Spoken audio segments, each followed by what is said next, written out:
Whig rivals and friends. A native of Kentucky, John J. Hardin moved to Jacksonville in 1831 when he was 21. Like other young men in their generation, Harden and Abraham Lincoln served in the Black Hawk War. Both men were lawyers and Whig politicians who became rivals for leadership of the party. They were fellow members of the Illinois House of Representatives for 6 years. Harden may have saved Abraham Lincoln's life in 1842.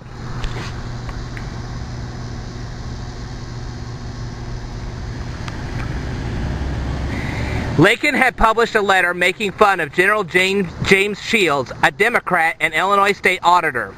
The general demanded satisfaction and Lincoln proposed using broadswords. When Harden learned about the impending duel, he rushed to an island near Alton before the duel could begin and persuaded the men to compromise instead.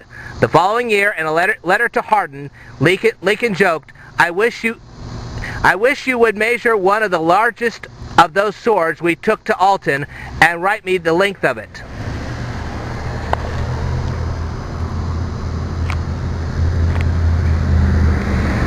John J. Hardin was killed on February 23, 1847 at the Battle of Buena Vista in the Mexican War. His funeral in Jacksonville attracted 15,000 mourners, one of the largest gatherings in Illinois before the Civil War.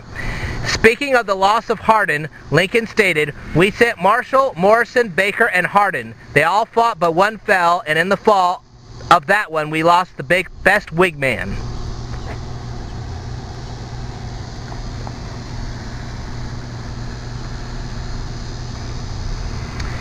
John J. Hardin and Mary Todd Lincoln were cousins and friends. Abraham Lincoln became engaged to Mary Todd in 1840, but they decided to call off their engagement on New Year's Day, 1841.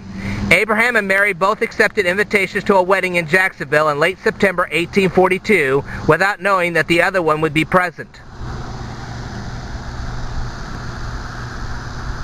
John and Sarah Hardin used this wedding as an occasion to become matchmakers. After the ceremony, they gave Mary and Abraham separate invitations to their house on East State Street. Both Abraham and Mary came to the Hardin home without realizing they would see each other. They talked with one another, reconciled their differences, and on November 4th, 1842, Abraham and Mary wed.